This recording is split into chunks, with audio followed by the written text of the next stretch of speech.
Greetings one and all, this is Rhythmworks and welcome gamers one and all to my channel. Summer is here and the time is right for dancing in the streets. Where did I get that from? Yes, summer is here. We are in the throes of the thickness of summer right about now. And it always seems to be like a dry time for gaming. Obviously because people are going on vacation and stuff like that, and there's not really a lot of new gaming releases in the summer. But I remember The Last of Us more or less bucking that trend. I forgot what year The Last of Us actually came out. Was it 2015? I can't even remember, but don't quote me on that. But that was more or less really the last game that was basically released in the summertime and had a massive effect on people. But anyway, I'm digressing. How are you guys? I'm fine. I'm still a happy gamer. And is yet another Destiny 2 video I have uploaded for you all today. Now, within 5 seconds of the video basically playing and you discovering that it's Destiny, some of you might have switched off at this point. Some of you might have been burnt by this game after Destiny 1. And some of you might have the original idea in asking the question, do people still play this game? Now, if you know me, you know that I play Destiny. And to be truthful, I kind of dropped off from October because of obvious reasons, and it's reasons shared by a lot of the community as well. I mean, even big time streamers and YouTubers basically fell off the game as well. So I know it wasn't just a exclusive thing for me, but the reason why I'm putting up some Destiny stuff is simply because of the forthcoming release of Forsaken. I have to say that I am feeling a lot encouraged by the release of Forsaken. And with that, I wanted to give you a history, or to some, a recap as to my life as a guardian in Destiny. Now, I've been playing Destiny since Alpha. I've been playing Destiny since Alpha, the Beta, Vanilla, all the expansions, right up to Destiny 2. I think the drop-off time was actually in Destiny 2 from last October, as I stated before. But in that time, I've only been a member of 2 clans. One of the clans is called the Inglorious Ballbags, which is a clan that I formed. I think that was in 2015. I'm sure that was in 2015. And it's been going ever since. And we've only amassed 10 people within the clan.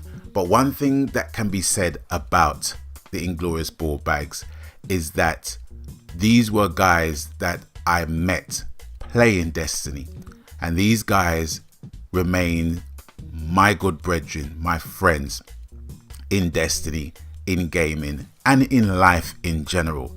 So the Inglorious Ballbags are just more than a clan. These are my brethren. Okay, so with the amount of clan members being 10, 4 of us basically was rinsing the game on a regular basis. It'll be Hitman, myself, Dave, and Vimesy. Now, Vimesy basically is the go-to man for any information in relation to Destiny. I mean, he's more or less the go-to guy for certain shooter games, period.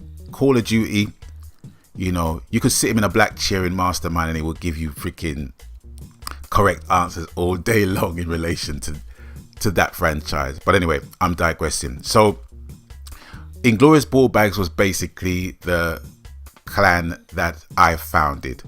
However, within the last couple of weeks, I have defected.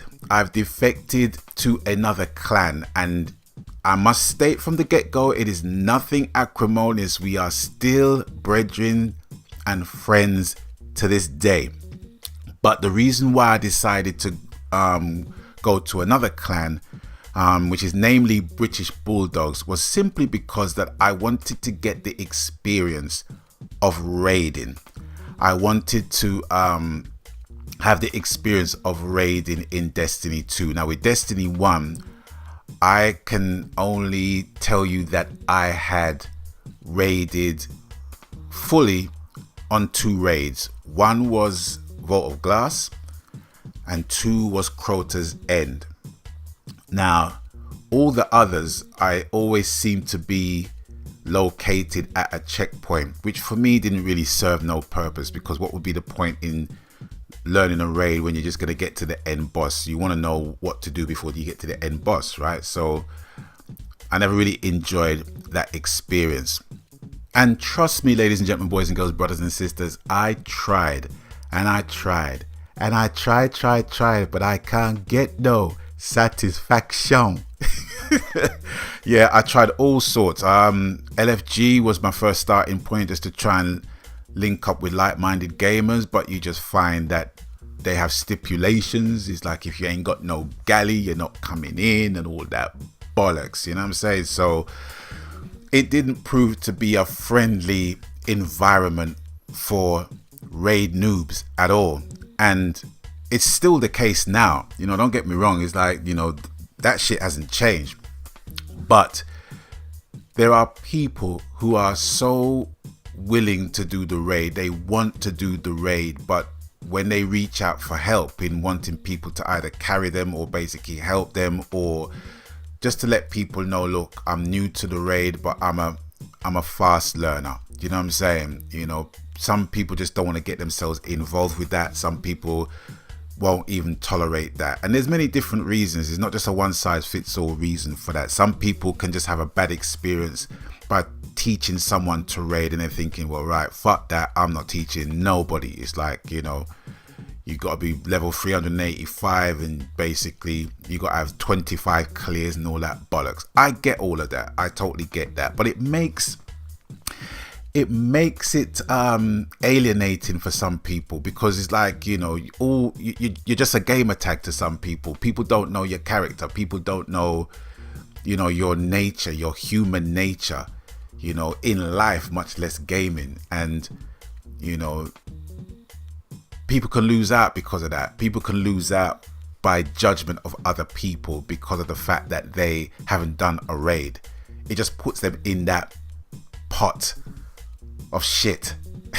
You know what I mean? So I totally get where some people are coming from, but some people are just basically so arsey about it. And that's one of the reasons why a lot of people don't raid.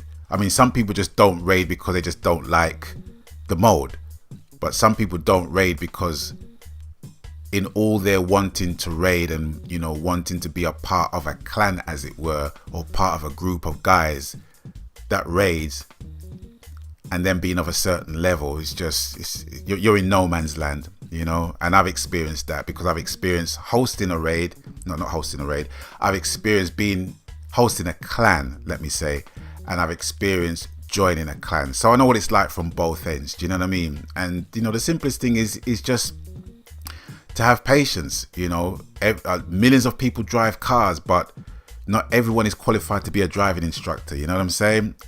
Now, I'm under no illusion that clan life is not brutal. Do you know what I'm saying? Because you got some dickheads out there, proper asshole dickheads, grade A quality.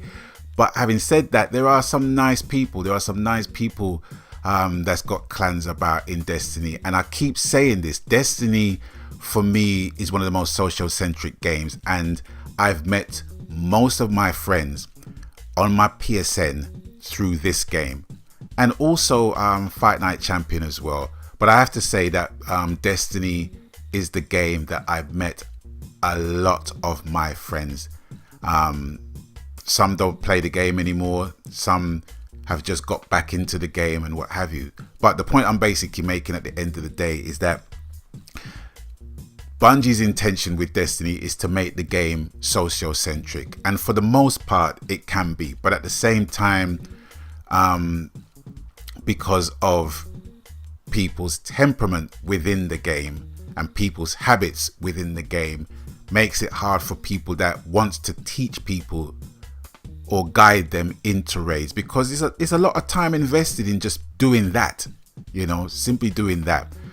So at this point, I just want to formally big up the British Bulldog clan, which is admin and founded by Mega and also Boystar. I've had the pleasure of meeting those two guys and playing quite a few modes with them as well. And the clan's been going around 9 months, and it's pretty active. I think they got like around 41 members at the minute, and it's a really nice clan, really nice clan. You know, everyone's willing to help everyone, and that's what I like.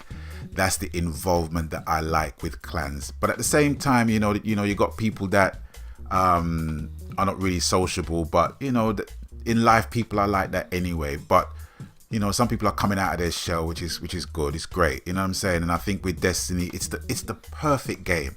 It's the perfect game for people to get together and do stuff, because it's a robust game. You play PvP, PvE, and it's one of the most strong co-op games on the market right about now. So there's enjoyment to be had when you're basically doing co-op modes like Escalation Protocol, like Nightfall, like Heroic Strikes, like the raids. Do you know what I mean? So there's different types of co-op events that you can basically do. There's a nice variety, there's a nice blend and mix, and that's what I love about Destiny.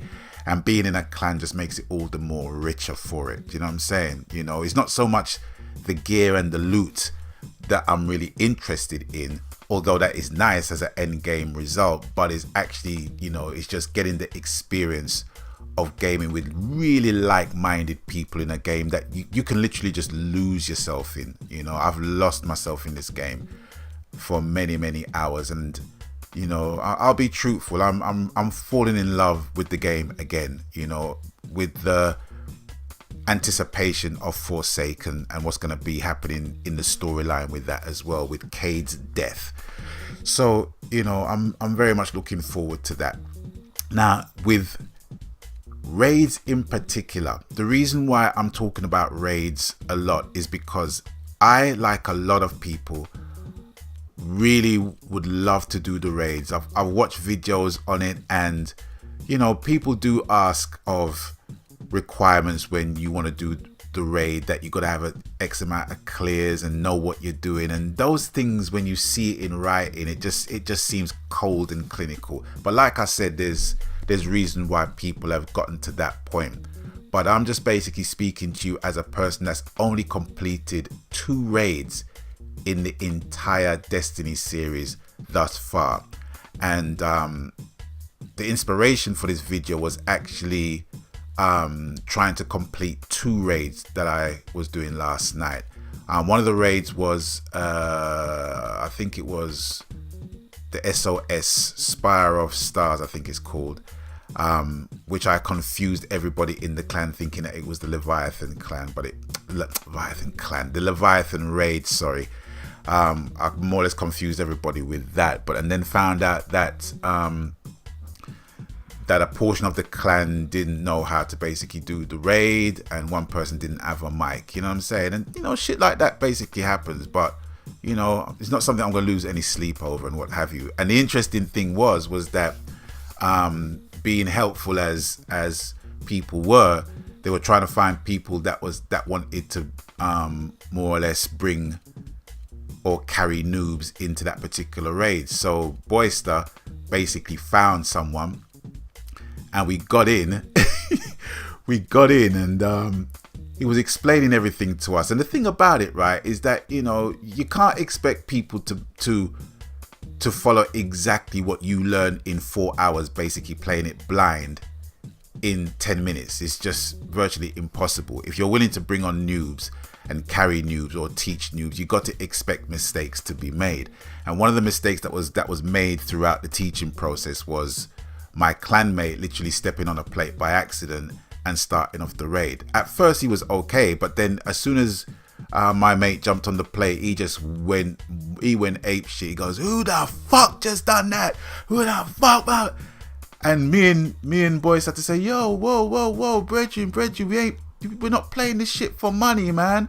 And then my clanmate got kicked, and I was just looking for the button just to basically leave the party. Do you know what I'm saying? So the point I'm making is that even though you want to teach people, you just got to be of a certain freaking temperament, man. And just know that, number one, it's a fucking video game. And number two, at the end of the day, right, people are going to make mistakes. If you've done the raid like 500 times, right, it is something that can basically be started again if somebody steps on the wrong plate. Why are you going to lose your shit?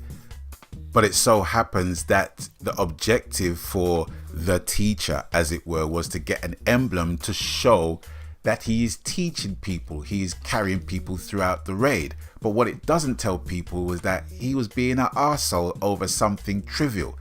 You know, emblems don't tell other people that. It just tells people that he's a helpful guy. But then when you try and do the raid and you just make a simple mistake by step on a plate that actually starts the encounter, and the guy's gonna basically cuss you out, and nobody's actually used an F-bomb in the whole conversation, only except the host, it makes you wonder. Do you know what I mean? So, you know, it's all about character and attitude and temperament. You know, there's lots of requests for people to be chilled. You know what I mean?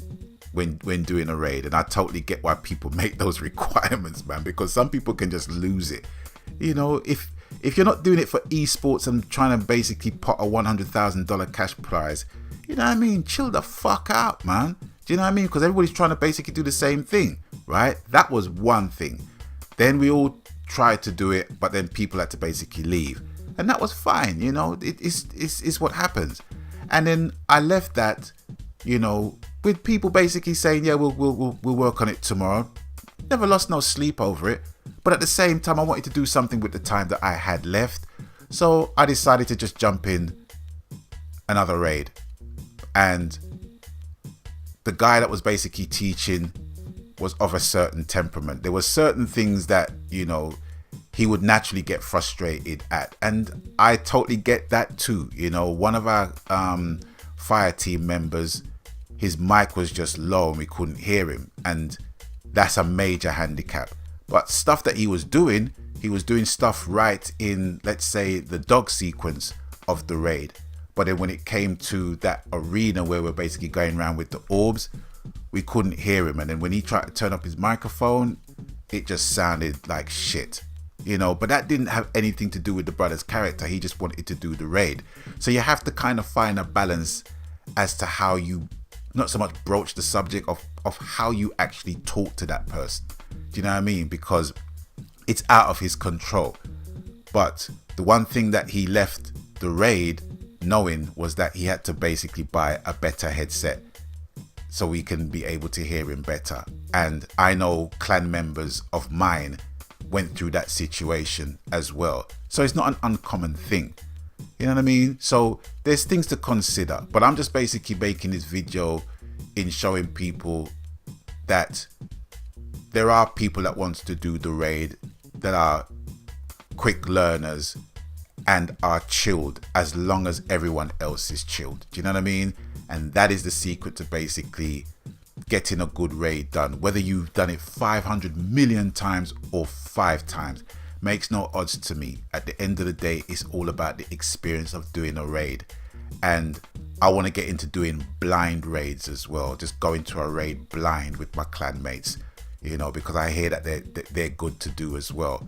So I want to get into that. So that was the whole reasoning for me actually joining a clan and getting more raiding done. And more importantly, I just want to be an asset to the collective. Now, I don't think I really got the skills to be a Sherpa in terms of basically explaining stuff, because with raids, people name different landmarks or different spots in the areas in different ways. So, you know, for me to keep chopping and changing, I think it's going to be a bit of a ball ache for me. But I want to be one of these people that that glues everyone together, if that makes any sense. That just unites us in what we need to do and what we need to achieve in the raid. You know what I'm saying? You know, because there are some people that, you know, they feel intimidated to the point where they don't want to basically admit that they fucked up, or they don't want to ask any questions, or they want to give the impression that they know what they're doing, which is really the wrong thing to do. You know, if you go in there and you're like, hey, greetings, want to know? Yeah, I'm Rhythm Works. I'm going to tell you this from the start. I don't know anything about Leviathan or SLS Raid, but I am a fast learner and I'm willing to learn. I'm going to make mistakes just like anybody else, but if you bear with me, I will be here for the duration. And 9 times out of 10, people will respect you for that. And if you fucked up and you basically say you fucked up, they'll respect you even more. Do you know what I mean? They just expect you to fuck up less. That's all it is.